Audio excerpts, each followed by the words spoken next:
Hey guys, it's Matthew here once again, and I've dived back into what has been one of my favorite spells in past memories, and that is, of course, Magma Orb. And what is Magma Orb if not paired with Gloomfang? It's just completely a kind of a silly slash busted setup, which in this case actually gets to be put to its somewhat true test in the delve scenarios, because you will be scaling monsters much higher level where you're close to infinity damage is actually going to start mattering because the monsters are much tougher and much more dangerous for you to fight against. So previously, Magma Orb I have played plenty of times, and the last one that I did was an assassin version, so you get plenty of chains happening, meaning your magma orbs bounce more, and when that happens, Gloomfang ends up doing much more damage, 20% more damage per chain or bounce, and it does bounce 6 times with the Helm enchant and with Gloomfang and a level 21 magma orb, and it just starts to do some absolutely ridiculous damage, so you don't have to be even near your magma orb, you just let it bounce, and those last few stages hit like complete trucks. For Delve, that should actually mean some pretty good things. It means that you can attack things a lot safer, and they will be getting one shot with you nowhere near the fray. So you can see this is a double beyond map. I'm still not too high level at this stage of the character, but for the most part, just throw out a few magma orbs with the new magma orb microtransaction, and things can just obliterate, get destroyed, and I don't know how else to explain it. It's pretty crazy, and you'll see that with the boss fights very soon. So I'm not quite sure how Magma Orb and Gloomfang interaction has survived this long. I think it's more or less just not very popular, but it is actually pretty crazy, and I will get a chance to fully test it, hopefully in some deeper delves this time around. And last time, I don't think I actually even got to do Uber Elder because it wasn't a thing for Magma Orb when I played it last time.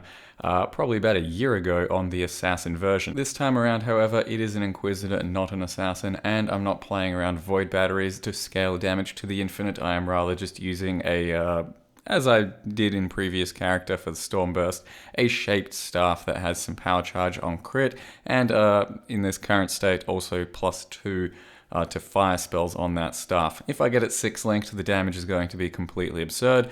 It's already absurd, but we can take it to another level. And you can see here that for delves, it actually ends up being a very smooth playstyle. Throw some of your Magma Orb bounces through the doorways and then just let them clear as you run with it. And then specifically for all of these encounters, the Magma Orb chaining and bouncing ends up being completely incredible. So you just pick the best location to stand in, go off, and just keep chaining Magma Orbs, and everything that spawns insta-dies, doesn't get a chance to actually attack you, and you don't have to move or feel threatened for the entire encounter until it's over. And so far, that has worked out nicely for every encounter I've done. And now I've got a bit of a single target demo. It's not anything too major yet, but the character isn't very high. This is just some Matsuri action. You can see I throw out one ball, and on those last few bounces, it starts to hit incredibly hard. So I'm just testing the ball damage on regular Matsuri, so nothing too serious. But that is just one ball bouncing and just about one-shotting the boss right there. This here is only a tier 7 Elder, but it's the only thing I've gotten done so far at this character's low level stage, so I haven't been able to put it to any higher test, but you can see what the damage roughly looks like against tier 7 Elder, which is obviously low content, but the damage you can see is just stupid. And especially against Elder itself, when I show that in a second, you'll understand that it can hit pretty absurd levels for what is not anything terribly special on the investment side of things. You do need the specific pieces to get it going, but before I actually started, they were all very cheap. Of course, they're going to be slightly less cheap now, but hey, who's to blame? I don't know. Let's not get into that. So that's what the damage looked like with the last few bounces on the Magma Orb against the regular Elder.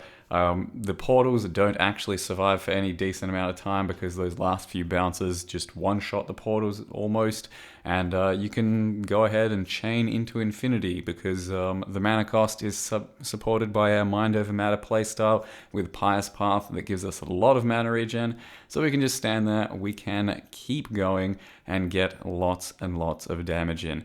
So that was just a few little clips, still pretty early days. I'm going to show you what the setup looks like right now, but hopefully the character will progress a bit further in the next few days still. So to wrap up the character as quickly as I can, currently level 87 Inquisitor called Blue Bald, if you need to check him out. Passive tree based around the staves, so a lot of crit nodes, a little bit of staff nodes. Do have the mind over matter nodes as well, with a bit of a few mana nodes over there and mana nodes here. And overall, pretty simple tree, getting lots of the power charges across the board. So all the power charges do use 2 Magma Orb jewels because as they bounce, they get additional area, and also that just means your single target Magma Orb will have 3 balls instead of just the 1, and they're pretty convenient to use. So this is the slower proj Magma Orb. And the real perk there is the last few balls will have a lot of area covering a lot of the screen. So that just makes your clear infinitely nice. So Magma Orb itself, right there, currently as a level 21, it chains 3 times. As a level 20, it chains 2 times. So getting a +1 somewhere into your Magma Orb or just a level 21 is pretty important for this setup because we are based around the Gloomfang amulet. Chains an additional time as well, but then gives you 20% of non-chaos damage as extra chaos damage per chain. So every single bounce that goes along ends up doing more and more damage, and it starts to deal well over double its regular damage with chaos additional per chain and per bounce. So we do have 1 chain there, you do have an additional 3 there, and then the Helm Enchant itself has 2. So all of that comes together to give you 6 additional bounces or 6 additional chains, and that's why we have such stupid damage. Now before I actually started this build, the level 21 Magma Orb cost me 20 chaos, would you believe it?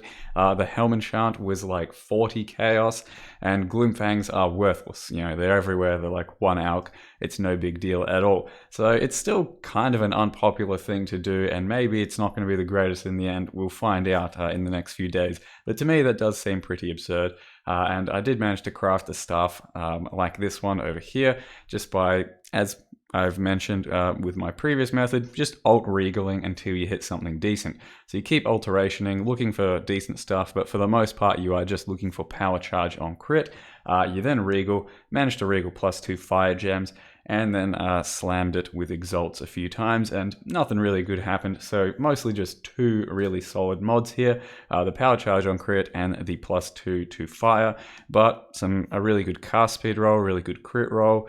The Elia's Chaos, more spell damage, even just these added damage to spells rolls are really nice too for Magma Orb, because it does have 140% effectiveness of added damage, so that's quite hefty to attach extra damage to the skill. And then currently my links for single target here with slower proj, Magma Orb, Control Destruction, Spell Echo, Slower Proj, and Crit Strikes. Now for the most part I do map with GMP, though you can also do LMP if you'd rather, because it costs a bit less mana and it has a bit less damage penalty, and it still is enough coverage. But with the GMP it does fire off that many additional projectiles and feels really nice for mapping. Now one thing I will mention is the microtransaction is actually really good for this one. It's a lot easier on the eyes, and the sound itself is a lot nicer. You can tell that's not too offensive to the ears. If you take it off, it does have this clanking, clattering sound, and I've played it before and made do, managed to play it all the way through, but it is definitely worse, as you should be able to tell. Much less enjoyable to actually play with, so bear that in mind, that if you can get the micro, it's probably worth doing, because it does make your gameplay a lot more enjoyable, I think. Besides that, there is nothing too special going on in the build. You do have a Shaper chest, managed to chaos, actually no, this was alt-regaling, just life, some spell crit if you can get it, some life and resists wherever else you can get them, currently everywhere, and then a belt that I used with fossil crafting with more fire damage mods, so just some fire damage, some life, and some other stuff there too. Now the only other thing I really think I should mention as for specific to this setup is what I'm doing with Molten Shell at the moment. So Molten Shell now instant cast, I have that attached to Arcane Surge, efficacy and duration, and basically I run around just pressing my Molten Shell pretty much always, so that gives you a bit of extra defense, but your Arcane Surge is just up all the time very conveniently without really any effort on your behalf. I then do also use Flame Dash as my primary movement skill. You can see how quick Flame Dash now recovers by itself, so you don't really move across the map from one end to the other using Flame Dash, but it does assist you in movement between packs, and rarely, if ever, do I feel like I'm out of Flame Dashes and I need to travel more. But if I do, I have Lightning Warp as well, so my gloves have faster casting in them, and then I attach Flame Dash, Lightning Warp, less duration, and Swift Affliction, so that makes your Lightning Warp a lot faster, but for the most part, I am just using Flame Dash wherever I go. If I run out, that's when I start Lightning Warping as well.